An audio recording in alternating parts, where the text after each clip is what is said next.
Hello everyone, welcome back to my channel. तो आज मैं आप सभी ग्रेड 3 के एस्पिरेंट्स के लिए लास्ट डेज एग्जाम स्ट्रेटेजी लेकर के आई हूँ, जो मैंने खुद फॉलो की थी और जिसकी वजह से मैंने सिलेक्शन अचीव किया है। सो ये टिप्स आपको लास्ट वीक का प्रिपरेशन स्मार्टली और कॉन्फिडेंटली कंप्लीट करने में हेल्प करने वाली है। सबसे पहले आप सबको अपने जो शॉर्ट नोट्स है उससे रिवाइज करना है। आपने चाहे किसी भी सोर्स से स्टडी की हो, आपको सिर्फ अपने नोट्स को रिवाइज करना है और उसके जो टॉपिक्स है या फिर जो भी चीजें आपने हाईलाइट करके रखी है जो ज्यादा इंपॉर्टेंट है उन्हें रिवाइज करना है। तो पहले आप अपने पूरे नोट्स को रिवाइज कर लो एंड इंपॉर्टेंट चीजें हाईलाइट करते जाओ। उसके बाद में आप जब भी रिवाइज करोगे तो सिर्फ इंपॉर्टेंट टॉपिक जो आपने हाईलाइट किए उन्हें रिवाइज करोगे। तो इस तरीके से आपका रिवीजन बहुत इफेक्टिवली हो जाएगा। तो आप सबसे ज्यादा फोकस करो कि आपको रिवाइज ही करना है। सेकंड चीज ये है, अगर कुछ इंपॉर्टेंट यूनिट्स है या टॉपिक्स है जो आपसे छूट गए हैं तो आप अभी से आज या कल कोई भी एक दिन डिसाइड कर लो और उस दिन आपको सिर्फ जो आपके बैकलॉग्स है उन्हें कंप्लीट करना है। उसके अलावा कुछ भी नहीं करना है, ना आपको कोई रिवीजन करना है, ना कोई मॉक टेस्ट देना है, कुछ नहीं। आप सिर्फ अपने बैकलॉग्स को कंप्लीट करो और आज ही करो।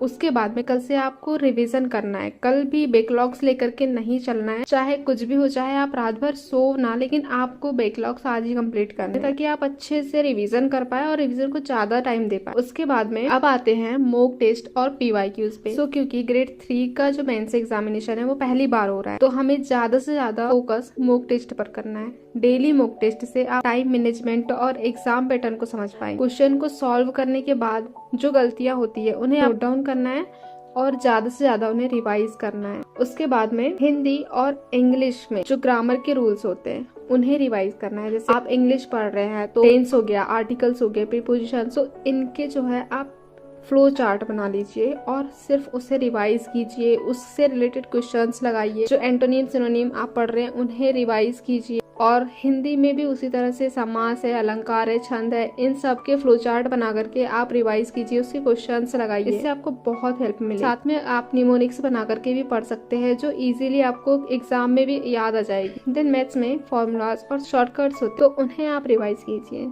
टेबल्स है, स्क्वायर्स है, क्यूब्स है, परसेंटेज, स्पीड, टाइम, डिस्टेंस, ये सारी चीजें आप मैथ्स में अभी सिर्फ रिवाइज करें। हर एक टॉपिक का कोशिश करें कि 4 से 5 क्वेश्चन आप लगाएं। इससे आपको आइडिया रहेगा कि आप कहाँ गलत कर रहे हैं, कहाँ आपको जरूरत है इम्प्रूवमेंट करने की। तो आप ना कुछ कुछ क्वेश्चन लगा करके देखिए और उन्हें रिवाइज कीजिए। उसके बाद में साइंस में आप इम्पोर्टेंट फैक्ट याद कीजिए। जो फिजिक्स में हमारे इम्पोर्टेंट यूनिट्स होती है, केमिस्ट्री में इम्पोर्टेंट फॉर्मूलाज है और बायोलॉजी में जो ह्यूमन डिसीजेस है, ह्यूमन बॉडी है, वैक्सीनेशन है, ये सारी चीजें आप कवर कीजिए। और इन्हें भी ना बस उसी तरह से शॉर्ट नोट्स बना करके ही रिवाइज करना है। उससे क्या होगा कि आपको ना चीजें बहुत कंसाइजली इम्पोर्टेंट चीजें याद होगी। कम टाइम में आपको ज्यादा से ज्यादा अच्छी चीज पढ़ सकते हो।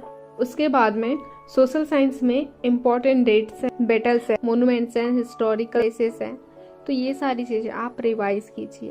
जैसे आप पढ़ रहे हैं बौद्ध धर्म के बारे में, तो उसमें आप ये लीजिए कि सिद्धार्थ गौतम का जन्म कब हुआ था, कहाँ हुआ था, मीटिंग्स कहाँ कहाँ हुई थी, तो ये सारी चीजें का आप फ्लो चार्ट बना करके याद करना। उसके बाद में सबसे इम्पोर्टेंट टिप ये आती है कि आपको ट्रस्ट करना है कि आपने क्या पढ़ा है अभी तक। आपने अभी तक जितने भी टॉपिक्स कवर किए हैं तो उन्हें आप कॉन्फिडेंटली अच्छे से रिवाइज कीजिए और इन सब चीज़ों के बारे में कॉन्फिडेंट रहिए। ये नहीं कि मेरे मॉक में कम आ रहे हैं, मेरे बाजू वाले के मॉक में ज़्यादा आ रहे हैं, इस सब चीज़ों से आपको कोई मतलब नहीं। आपको अपनी असली परफॉर्मेंस एग्जामिनेशन हॉल में दिखानी, तो आप उसी के लिए अपना माइंड सेट कीजिए। आप ज़्यादा से ज़्यादा मॉक टेस्ट दीजिए, ज़्यादा से ज़्यादा क्वेश्चंस लगाइए, आप अपनी गलतियों पर काम कीजिए। आपको इस चीज़ से कोई मतलब नहीं होना चाहिए कि आपके मॉक टेस्ट में कितने मार्क्स आ रहे हैं। आपको सिर्फ कॉन्फिडेंट रहना है कि आपने जो भी चीज़ें अभी तक पढ़ी है वो आपने बहुत अच्छी पढ़ी है। ये सारी चीज़ें आपके लिए बहुत हेल्पफुल है। आपको इन सब चीज़ों को अपने दिमाग में बिठाना है। आपके अभी मॉक टेस्ट में अगर कम नंबर भी आ रहे हैं तो आप ना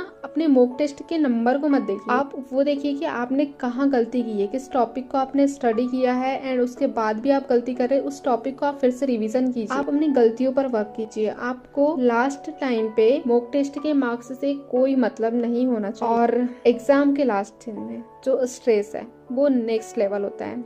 मुझे बहुत था। और आपको पता है स्ट्रेस किसको होता है? स्ट्रेस सिर्फ उसको होता है जिसने बहुत मेहनत की है, जिसको ये पता है कि उसका हो जाएगा। तो ये स्ट्रेस ना एक बहुत ही पॉजिटिव चीज है, आप इसे निगेटिव चीजों में मत लीजिए। लेकिन ये स्ट्रेस अगर आप एग्जामिनेशन हॉल तक लेकर के जाते तो फिर ये आपके लिए निगेटिव हो सकता है। तो इसीलिए आप ज्यादा से ज्यादा काम रहिए अपनी लाइफ में। हम कभी अपना बेस्ट अगर दे सकते हैं तो वो इस एग्जाम में है, तो अपने आप को झोंक दो और ना बेस्ट देना है। बहुत अच्छे से आप एग्जाम जितने भी दिन आपको मिलते हैं आप सिर्फ और सिर्फ रिवीजन कीजिए। वो चीज़ आपका कॉन्फिडेंस ऑटोमेटिक आपका गेन होने लग जाएगा। एग्जाम तक आप सभी बहुत अच्छा करने वाले हैं। All the very best. Thank you.